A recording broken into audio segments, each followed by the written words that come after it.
And welcome. Good afternoon, everybody. That's it. I can hear everybody now saying good evening to you. Anyway, good afternoon, and we're waiting for Leslie Marsh to come on, and she's still having problems getting on.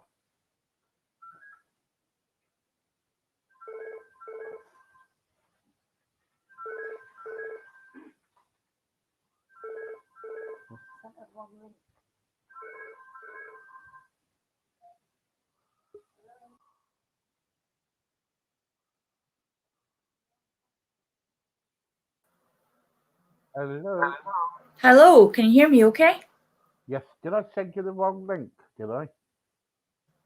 How are you? How are you? I'm doing okay, thank you. I'm looking forward to this. Um, Tell us about yourself. Actually, thought I didn't ask you if you wanted any information beforehand. Oh Um, no, oh no. well, I'm now a hypnotherapist in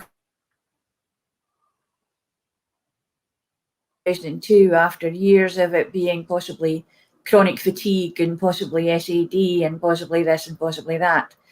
And so they finally decided it was ME in 2002. And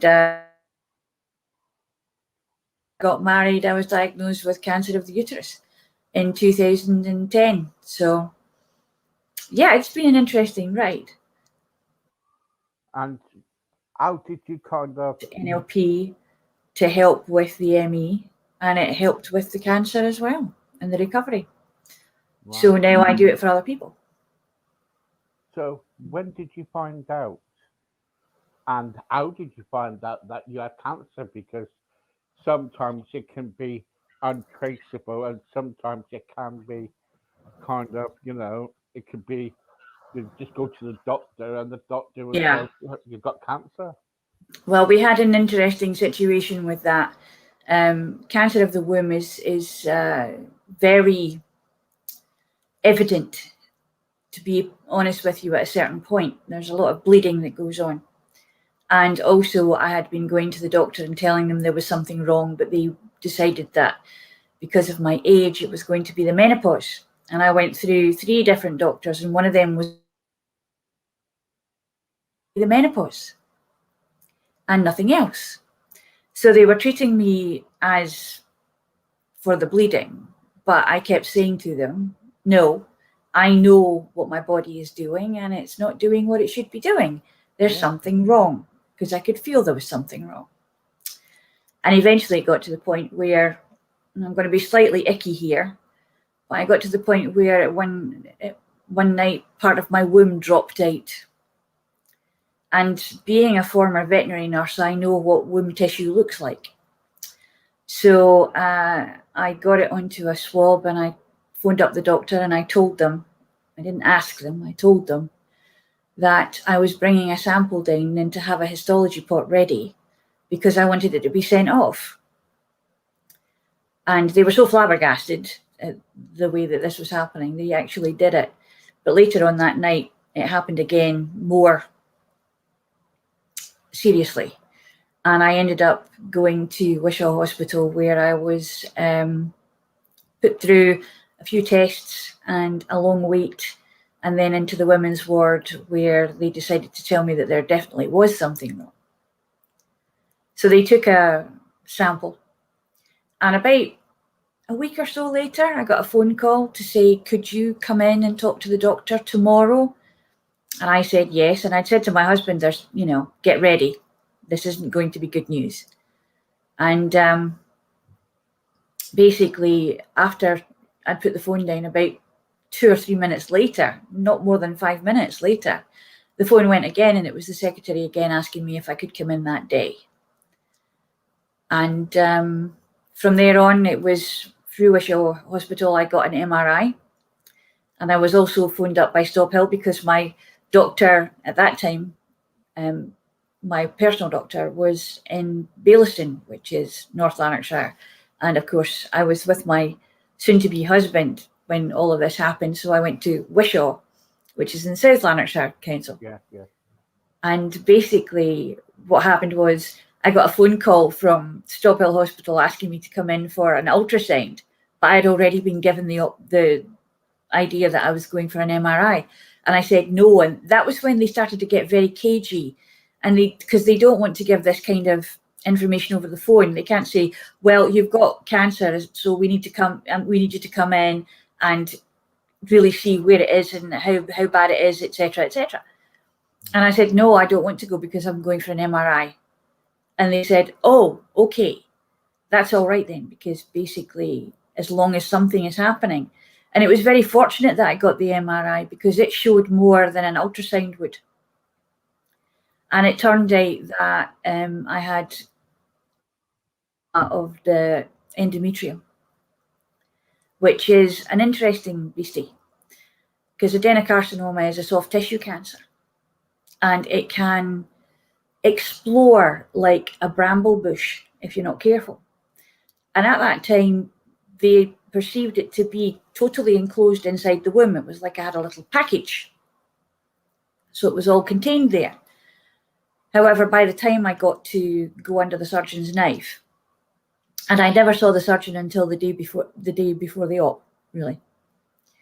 And he was very surprised to find that I was quite a large lady, and it was, something that he was a little bit peeved about not knowing. Well, if you'd seen me before, if you'd had a consultant with me, then you would know this. And the doctor who saw me, she knows, because I was in the hospital with her. So why are you so surprised that, if this is part of your protocol, then you should ask these questions if you're not going to see the patient beforehand. Yeah, totally agree. So basically, I kind of like to play with surgeons occasionally, because I don't like to be treated as a piece of meat. Yeah. And, they talk over you. And while I was in the hospital waiting for my tests, there were a couple of anaesthetists talking at the end of a bed. And because they have this flimsy curtain around the bed, they think that the person in the bed can't hear what they're saying. But they can. And so can everybody on either side of that bed too. Yeah. There's no privacy. Do you know what, Leslie? My wife gets, I just read a book, and in my book it says about the times when I was going to the hospital because of obesity, because I'm a big person too. And the trouble is, every time I go to hospital or go into, I will never go in now into hospital because I get stigmatized. People will talk beyond the curtain, as you say, about you, and it's not nice. And they look at you, and they think, oh well, there's nothing wrong with you. Go away, go and lose some weight and things get, and they will say that. They will say the problem with you is your weight to some people, and they were saying it to me, and it put me really really down. It didn't kind of like out my cause a bit. I don't even like going up the hospital now. Well, you see, the interesting thing about this is that my weight was a factor in the cancer, but I was never told that. Yeah. And basically, I have been pre-diabetic. I had been pre-diabetic for years. I was always just below the line as far as my doctors were concerned. Yeah. So they never said to me anything. I was never told, you need to lose weight, and I was quite fit at the time because I was walking reasonably fit considering I had ME, and I was dealing with it and managing it. But with that comes the double caveat that it's very difficult to lose weight when you can't exercise. That's it. Yeah. And there's only a certain amount that you can do. Yeah. So this has to be taken into consideration also. However, I only found out after the fact, because when I went to the Macmillan people, they gave me a little leaflet before I was going in for chemotherapy. And the reason I had to go in for chemotherapy was because when they got into the actual operation, they discovered that my womb had abrupted. So it had exploded out. So all the cancer cells were now swimming in my abdomen and looking for a place to settle. So I had to take chemotherapy. And it was only when I did that I understood that my weight was a factor in this cancer. Yeah. Not one doctor had even discussed it with me, not even after they were looking for it. No one had said to me, actually, it would be your weight would be a factor. But also the chemotherapy, because it has such a devastating effect on your body, tipped me over the balance into type 2 diabetes also. Yeah. So the healing part was an interesting situation. And I'm left with a few things like that. However, it's manageable, Steve. And I do look at my weight, and I do look at different ways of eating. And because I'm doing NLP and I'm a hypnotherapy person, I also am looking at how my mind is working as far as what food is doing for me. But no one at the doctors is helping me with that. I'm doing that on my own. And I think it's very much a case of that we are left on our own a lot to deal with these things. Yeah. I have my local authority doctor, my local doctor. I have type 2 diabetes, and so do many other people in this district. Yeah. And my doctor will only see me once a year if I'm lucky to test my diabetes situation. Where I was before in the south side of Glasgow, I was getting checked every 3 months, which is what it should be, because you're on drugs that are extremely strong, particularly when it comes to your liver. And although they're great for your insulin and making sure that your insulin does its job properly or becomes what it should be, it also has side effects on your liver and metabolism. So you should be checked every 3 months to check, basically to see that everything is going the way that it should. Now, I don't have to take blood or look at things like that. But then again, I've never been offered that. I've been asked if I'm doing it by hospitals. But my doctors have never spoken to me about that. In fact, I think I can count on the fingers of one hand, and we've been here for 2 years, over 2 years now.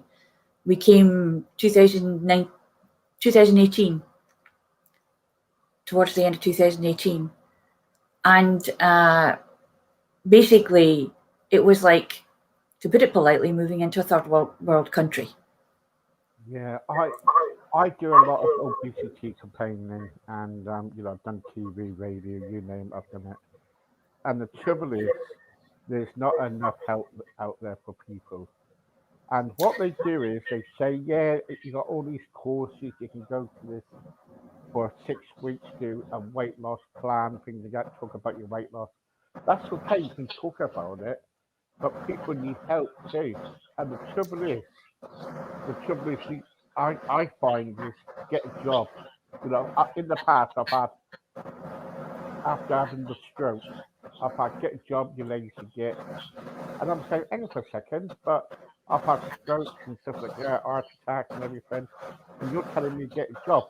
And the doctor said, oh, I'm so sorry, I didn't read your notes. So they're so quick to judge. Yeah, it's the interesting thing about computers and the way that medical records go these days. Before, when they had to write things down, they had to read them to see what they wrote beforehand. And it's okay, you're seeing X amount of patients a day. Well, actually, they're not now because of the COVID lockdowns, etc. We're being shifted around in kind of batches now. However, the thing is that there's so many who just look at the front part of the computer, the first page, where it's your name, address, and your age, and usually things like your weight is there. You're vaguely there, but they don't actually go beyond that spot. It was interesting. I had to go in at one point to talk about a lump, because with my history, of course, anything that happens like that, I'm in there like a rat up a drain pipe, straight in there.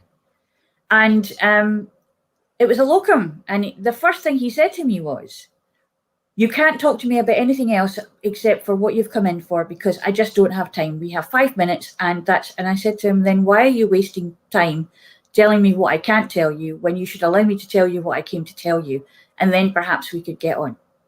I know. It's a crazy world.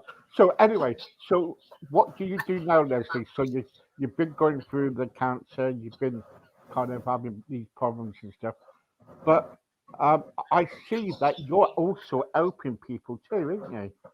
Yes. I'm actually going through different ways of coaching and using hypnotherapy and my NLP. I'm also a storyteller. Interestingly enough, it's a very powerful medium, storytelling. And it's more about getting people to understand that they may well be walking someone else's talk. They're walking someone else's map, if you like. They're following their map.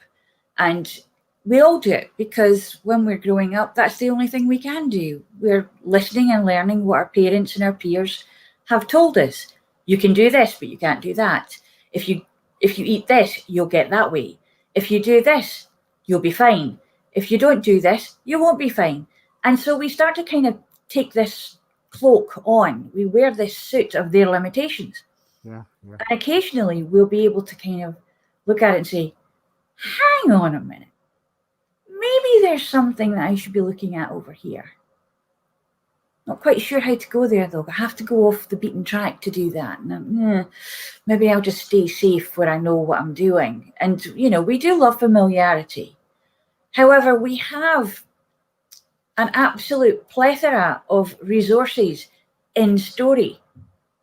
We have folk tales and we have fairy tales. And the interesting thing about fairy tales is they're not for children. Originally, they were for adults. They were the means by which adults were being taught how life could be. And they were the means of saying, look, this is going to get really hard. Like Hansel and Gretel was actually written during the Great Famine in Russia, when there was a lot of cannibalism that was going about, and children were being left behind to die because they just couldn't feed them. And it was the long marches from the outskirts all the way into Moscow. There were days, months going on when people were marching in sub-zero temperatures, dying on the way, and they were eating their dead to get them where they needed to be. Nobody really knows about that. They only hear this story about, this cannibalistic witch who has taken these children who were left in the forest. I like the idea to think, how did it happen that they got to that point where it became such a thing that someone would think about leaving their children in the forest and not doing it just once, but 3 times?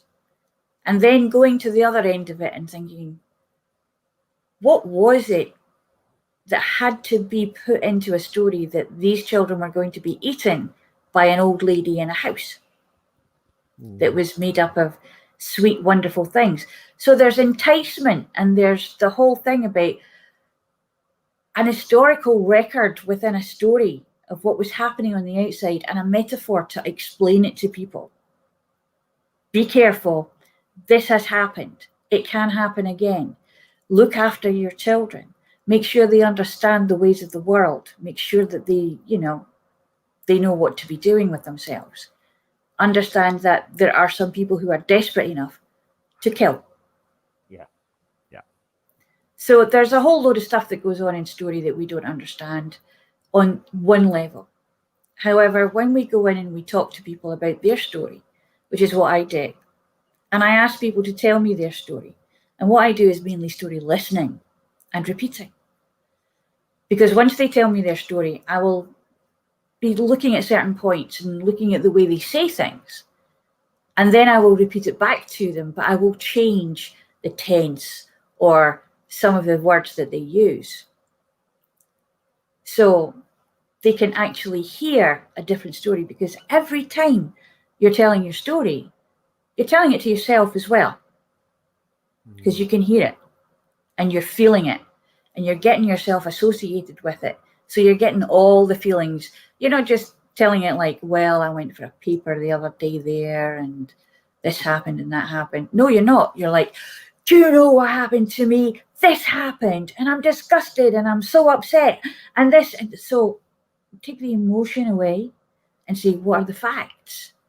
And when I use the facts and I turn it around and say, okay, how would it be if your story was more like this? So we can change the story and allow people to actually think, because it's like being on a hamster wheel, Steve. And we know very much what it's like to be on that hamster wheel in the last 2 years. I was having a word I was at a talk at one point through Zoom.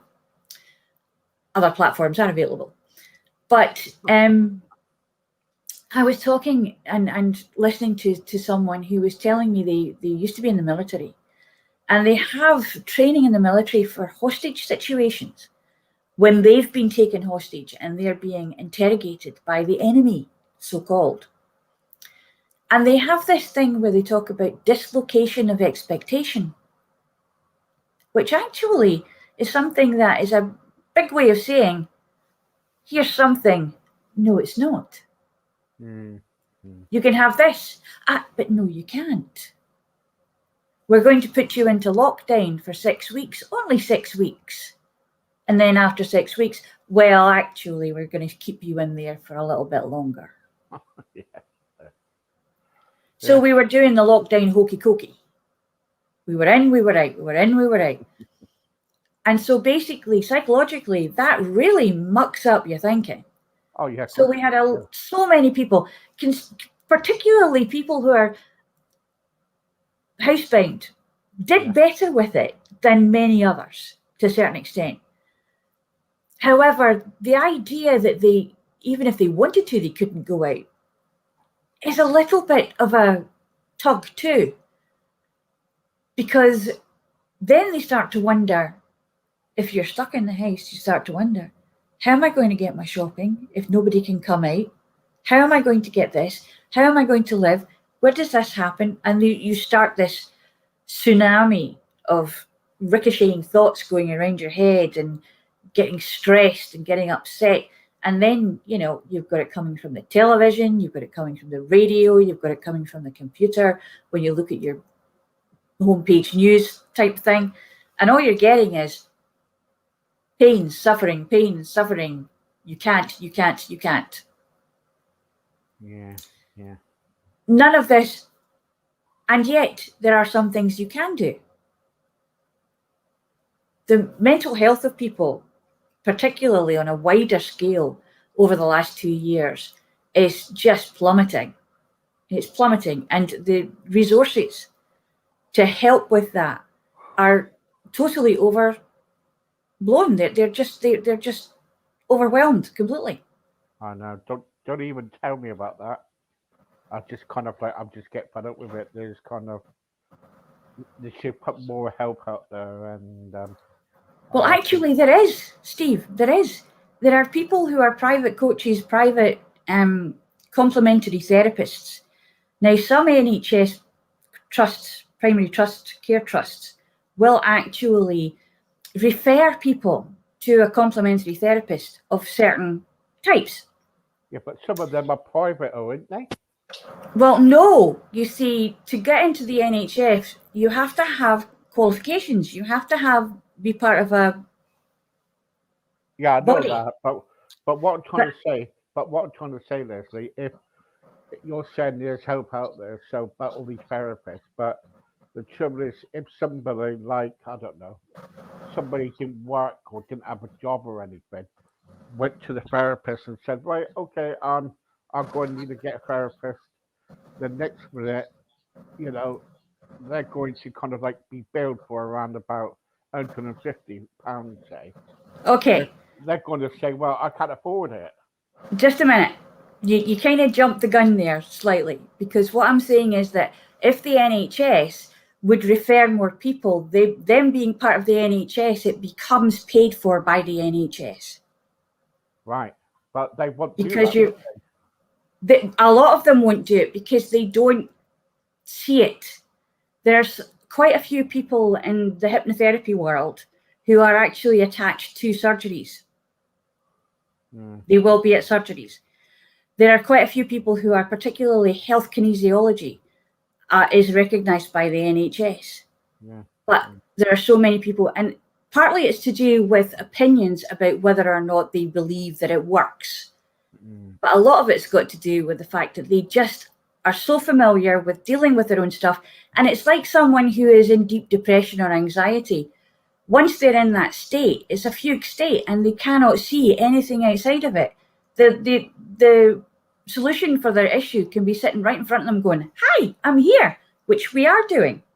But they don't see it because they're so focused on, we don't know what to do. We don't know what to do. And we're all sitting there going, well, we could help if you would allow us to. Yeah. The trouble is, so see, the trouble is, I'm all for outside bodies, like, about people like yourself and therapies and the gap. But the trouble is, the government won't do that. They don't want to kind of like spend much money, because they just don't. I spoke to a councillor, no MP, the other day, and he said, Steve, we just haven't got the money. I said, look, I speak to therapists, I speak to counsellors every day on my podcast or on my radio, and I just hear the same damn thing. Is they're saying that they're there, they want your help. Of course, they need paying, but you're not just listening. The government's not just listening. All right? No, because their money's all set to go to COP26 when they could have done that virtually and saved a whole load of plane fares and goodness knows what else. Their money's gone to put more gunk in the oceans because the big companies are telling them, well, we need to put it somewhere. Yeah. And, you're part, here's your secret handshake, here's your pat on the back, and, I do this for you, you do this for me. Yeah, so their money's going to weaponry. It's going to warlike things. It's going to building things that we don't really need when we've already got hospitals and schools, etc., that have been shut down because we haven't had the money to keep them. We have more managerial staff in hospitals than we have nurses. Yeah, I know. And the trouble is, and let's get back to the point of obesity, right? When I went on this morning, I've been on this morning a few times, and they said to me, well, what's the problem about obesity? Why can't you lose the weight? Things like that. I said, I can lose the weight, but the trouble is, the food is in front of us. Every shop, bloody corner, I said, you have got a takeaway. There's a takeaway on every shop corner now. There's too many takeaways, right? Now, next minute, you're paying out £3 billion, I said to her, on getting people back to healthy and paying for their gyms and everything. But you're putting all these crappy foods in the supermarket. You're doing takeaways. Don't you think we need to get to the problem instead of kind of like saying, oh,